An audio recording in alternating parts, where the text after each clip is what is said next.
여러분 안녕하십니까. 정통주식 채널입니다. 12월 8일 수요일 오늘 장세가 마감이 됐는데요. 지수는 3000포인트에 안착을 하는 그런 상황인데 장중 강세가 조금 반납되는 그런 상황이었고, 그동안 반도체 쪽으로 집중적으로 매수하던 외국인의 매수세가 다소 주춤해지고, 상대적으로 기관의 매수가 좀 늘어나는 그런 모습이었죠.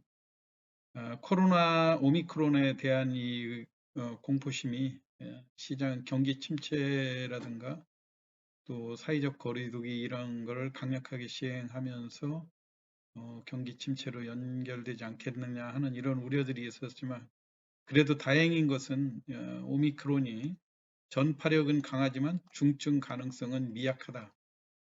이런 것들은 크게 다행이라고 생각이 되죠.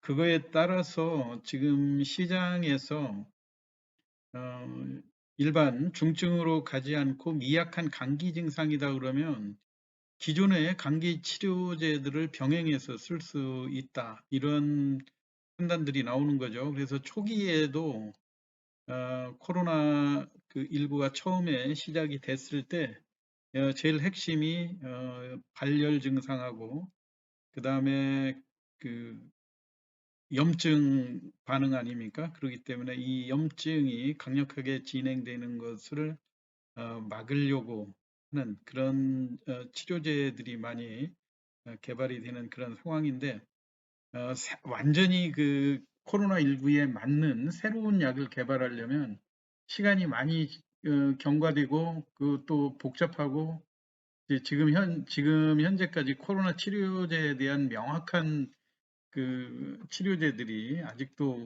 그 논란이 많지 않습니까? 그 와중에 이제 오미크론이 기존 감기 증상과 유사한 증상이라고 그런다면은, 과거에 한때 거론되다가 지금 조금 잠잠해진 덱사메타손 계열이라든가 또는 나파모스타트, 이런 이 약들이 다시금 시장에서 그 관련주들이 부상될 가능성이 상당히 크다고 봐요. 그래서 어제 같은 경우 바이오주 중에서 덱사메타손 계열, 우리가 흔히 그 감기 치료제, 해열과 그 두통 또는 소염제 치료로 많이 사용하고 있는 그 약들이죠. 그래서 이미 부강약품이라든가 영진약품, 신일제약, 또 동아약품, 국제약품, 현대약품, 이런 종목들이 어제 대량 거래가 되면서 주가가 강한 반등을 보였어요. 그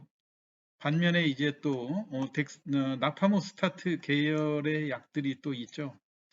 그 과거에 이제 한국 파스테르 연구소에서 지금 미국에서 치료제로 쓰이고 있는 렘데시비르보다 한 600배 이상의 효과가 있다 해가지고 한때 각 제약사들이 주가도 많이 올라갔었고요. 뭐 국전약품이라든가 BC월드제약, 종근당바이오, 제일작품, 뭐 엔지캠 생명과학에서 이게 이제 항응고제라든가 급성 췌장염 재료로 쓰이던 그런 약들인데, 일단은 현재 어, 그 감기약의 성분으로 우리가 제일 많이 쓰고 있는 덱사메타손 관련주들은 지금 현재 거래량이라든가 또는 어제 반등했던 이런 면들, 그리고 고점 대비 하락했던 그 추세들, 이런 것들을 감안해 볼 때 언제든지 좀 주가가 상승할 수 있는 그런 가능성이 있다고 봐요. 이제 대표적으로 부강약품 같은 경우, 이제 부강약품은 지난번에 코로나 치료제를 발표했다가 이게 실패했다 해가지고 회사가 실험을 진행하지 않겠다 이렇게 했었던 거 아닙니까? 그걸로 인해서 주가가 2만 원, 2만 4천 원, 5천 원대에서 거의 하한가까지 곤두박질 친 다음에 지금 아주 미약하게나마 조금 거래량이 증가를 하고 있는데, 이 회사에서 아예 이제 연구를 안 하겠다 이런 식으로 아주 그 단도직입적으로 발표를 하다 보니까 시장에서의 반응도 다소 미온적인 것 같아요. 거래량이 크게 주가 낙폭은 크지만 지금 거래량 증가가 다소 수반되지는 않고 있는데요. 최근 움직임으로 볼 때 우리가 관심을 가져볼 만한 종목으로는 대표적으로 우선 영진약품이 있죠.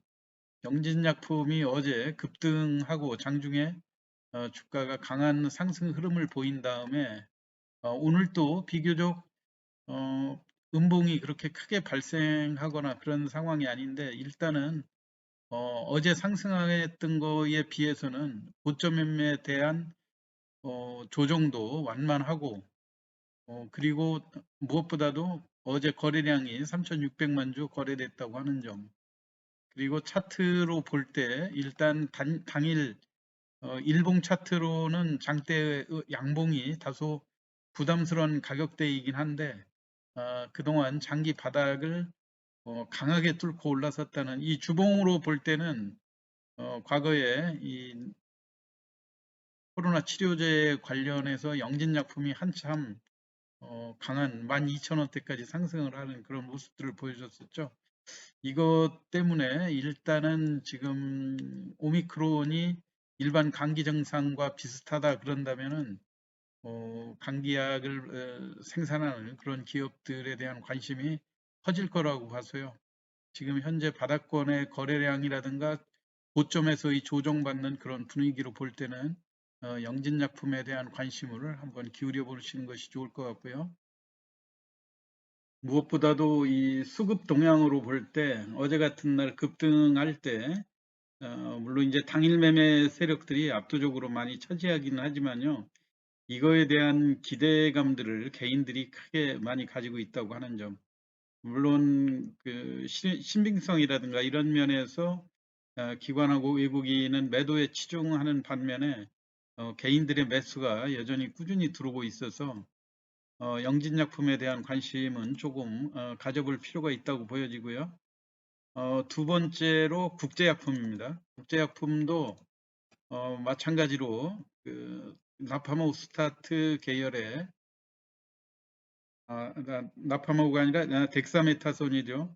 덱사메타손 계열의 그 감기약, 그거를 진통제라든가 해열제, 소염제 이런 것들을 생산하는 제약주로 해서 국제약품도 사실 지금까지 코로나 치료제와 관련해서 한때 보도가 일부 나올 때만 해도 주가가 강한 그 상승 흐름으로 보여주고 만 원대 이미 작년 8월 같은 때는 주가가 강한 뭐 16,000원대까지도 갔었죠. 그러고서 최근에 아주 장기간에 걸쳐서 주가가 하락하는 이런 모습인데 그래도 바닥권을 완전히 확인한 이런 측면들이 커요.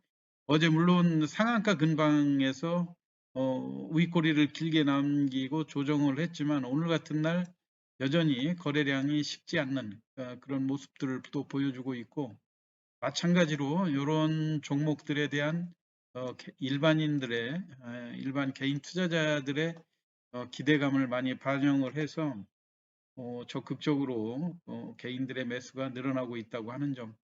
물론 이제 이런 재료들이 수반되는 종목들에 대해서는 초단기적으로야 그동안 일시적으로 주가가 급등한 이런 매물 부담 때문에 다소 매물 소화 과정이 진행될 수 있지만은요, 이 지금 오미크론이라든가 이런 것들이 단기적으로 마무리될 그런 상황이 아니고 중장기적으로 감기 치료제에 대한 기대감들은 계속해서 일어날 가능성이 크기 때문에 그 장기간 조정을 거치고 바닥권에서 강한 그 반등 흐름을 보여주는 이런 종목에는 지속적으로 한번 관심을 가져볼 필요가 있다고 생각됩니다. 또 우리가 신일제약이라는 종목 역시 마찬가지로 빼놓을 수가 없죠. 그런데 이제 신일제약 같은 경우는 지금 현재 거래량 증가가 눈에 띄게 일어나지는 않고 있다고 하는 점이죠. 그런데 주가는 바닥권에서 서서히 상승을 모색하는 그런 모습들은 보여요. 어, 다소 바닥권에 너무 과도하게 장기간 침체돼 있었고, 주가가 바닥권에 양봉이 이렇게 밀집되는 모습, 이런 것들은 차트상으로 상당히 긍정적이긴 한데요. 거래량이 아직은 수반이 안 되는 이런 측면들인데, 대개 이제 요런 때 시간 외의 거래라든가 이런 거를 통해 갖고 요 매집 세력들이 주가를 또 강하게 발산하는 그런 국면들도 예상해 볼 수가 있죠. 지금 아직 뚜렷한 움직임은 보이진 않고 있는데, 바닥권에서 조금 텀을 두고 이제 하방 경직성에 대한 것은 많이 완화가 됐다 생각을 하기 때문에, 중장기 투자하시는 분들한테는 사놓고 기다려보는 그런 전략도 필요할 거라고 생각이 되고요. 우리가 또 신일제약 얘기하면 신풍제약을 또 빼놓고 이야기할 수 없죠. 피라맥스에 대한 기대감을 계속해서 갖게 하다가 지난번에 비자금 조성과 또 관련을 해서 주가가 또 한 단계 또 계단 하락을 하고, 또 여기서 최근에 오미크론 그, 그 영향으로 인해서 주가가 또 바닥권에서 또 상승을 모색하는 그런 흐름으로 또 전개가 되고 있거든요. 그러니까 이제 여러분들 잘 이런 종목에 대응을 하시는 게 필요하다고 보고, 일단 기존의 상승 흐름에서 그 원활한 흐름을 보여주지 않았던 종목들은 조금 신중하게 접근하시는 게 좋을 것 같고요. 우선적으로 거래량이라든가 또는 고점에서의 조정 모습, 이런 거를 볼 때 우선 제일 탑픽으로 꼽을 만한 게 이제 영진약품하고 국제약품, 이런 종목들, 그리고 중기적인 관점에서 신일제약, 이런 종목들이고요. 오늘 또 눈여겨볼 만한 종목은 현대바이오거든요. 현대바이오가 오늘 시간에 의해서 강한 상승 흐름을 보였는데요. 역시 먹는 코로나 치료제에 대한 이야기를 회사에서 지금 계속적으로 뉴스로 발표를 하고 있거든요. 일단 그 현대약품은 고점에서 조정받은 폭이 지금 50% 정도에 육박을 하기 때문에 충분히 또 반등을 시도할 수 있는 그런 자리이기도 해요. 그런데다가 오늘 시간의 흐름을 보면 덱사메타손 관련주들의 기폭제가 된 것도, 모멘텀을 제공한 것도 어떻게 보면 현대바이오라고 할 수 있죠. 현대바이오가 자체 개발 중인 코로나 치료제 덱사메타손과 함께 처방을 하면 치료 효과를 높일 수 있다고 주장하고 실험 결과를 내놨다, 이렇게 했어요. 오늘 그래서 동물 실험에서 덱사메타손을 단독 투약했을 때보다 자사의 항바이러스제를 같이 썼을 때 코로나 치료 효과가 2.1배 높아졌다고 이렇게 밝혔거든요.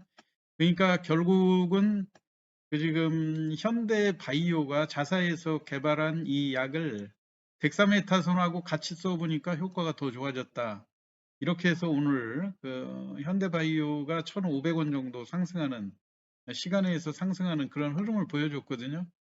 근데 이제 이런 재료들도 있고, 그리고 시간에서 5%가 넘는 상승을 흐름을 보여줬고, 그리고 지난번에 34,000원까지 상승을 불과 한 3일 전에 34,000원까지 상승했던 흐름이 있기 때문에 내일 특별한 일 없으면 시간 외에 또 이런 강세 흐름을 보여줬고요. 그리고 전체적으로 34만 주가 넘는 그 흐름을 보여줬기 때문에 이 현대바이오 같은 경우 이 종목의 특징이 보면 그 상승이 적당한 상승이 나오지 않는다는 얘기예요. 그게 무슨 얘기냐면은 상승할 때 아주 강하게 끌어올리는 그런 모습들이 있거든요. 대부분 이런 그 일봉으로 현대바이오에 대한 주가 흐름을 볼 때 시초가가 이렇게 갭상승을 뜨고 주가를 아주 강하게 끌어올려요. 이렇게 해서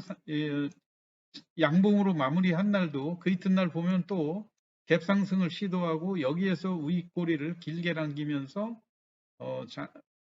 조금 물론 아랫꼬리도 길게 남기는데, 이 특징이 뭐냐면은 주가의 변동폭이 상당히 크다는 거죠. 그렇기 때문에 오늘 시간 내에서 5% 정도 상승을 했기 때문에 내일 물론 미국 시장의 영향이 어떻게 되는지도 중요하겠지만은요. 전반적으로 코로나는 이제 그 전파력은 높지만 치료 그 효과 일반 감기약으로도 치료가 될 수 있다. 그리고 더군다나 현대바이오에서 자사의 제품이 효과가 있다고 하는 이런 언론 뉴스를 통해서 내일도 기대감이 많이 반영될 거라고 생각되거든요. 그럴 때 이게 장중에 그 음봉이 됐든 양봉이 됐든 이 몸통이 크게 발생하는 이런 종목들 일단 가격 변화가 상당히 크다는 얘기 아닙니까? 그래서 내일도 윗꼬리를 길게 남기는 그런 변동이 있을 수 있기 때문에 대개 이런 종목을 여러분들이 단기 매매로 참여를 하신다 할 때는 시초가로 공략하는 게 성공 확률이 상당히 높습니다. 여러분들 이게 제가 일봉을 여러 차례 보고 관찰을 한 이런 종목이니까 여러분들이 내일 한번 잘 지켜보시기 바라고요.